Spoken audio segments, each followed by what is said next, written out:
ఏపీలో ఏ ముహూర్తాన చంద్రబాబు ఆపరేషన్ ఆకర్ష్ మొదలు పెట్టారో గాని ఇప్పుడు అదే చంద్రబాబుకు చుక్కలు చూపిస్తుంది.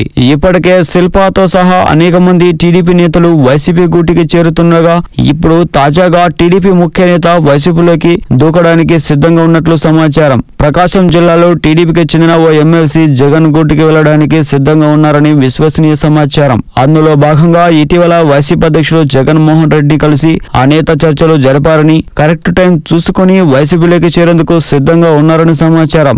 ఇప్పటికే టీడీపీ నేతలతో ఆ ఎమ్మెల్సీకి ఉన్న సంబంధాలు అంతంత మాత్రంగానే ఉన్నాయని, ఏదో పార్టీలో ఉన్నారు కాబట్టి తప్పనిసరి పరిస్థితుల్లో పార్టీ కార్యక్రమాల్లో పాల్గొంటున్నారని తెలుస్తుంది. అయితే వచ్చే సార్వత్రిక ఎన్నికల్లో ఒంగోలులో ఎంపీగా పోటీ చేయాల్సిందిగా సదరు నేతను జగన్ సూచించినట్లు విశ్వసనీయ సమాచారం. ఇక ఇప్పటికే అనేక మంది టీడీపీ నేతలు వైసీపీ గూటికి రావడంతో షాకుల మీద షాకులు తింటున్న చంద్రబాబుకు మరో ఎమ్మెల్సీ టీడీపీ నుంచి గోడ దూకడానికి సిద్ధంగా ఉన్నాడని, బాబు అండ్ బ్యాచ్ కి మైండ్ బ్లాక్ అవడం ఖాయమని విశ్లేషకులు చర్చించుకుంటున్నారు.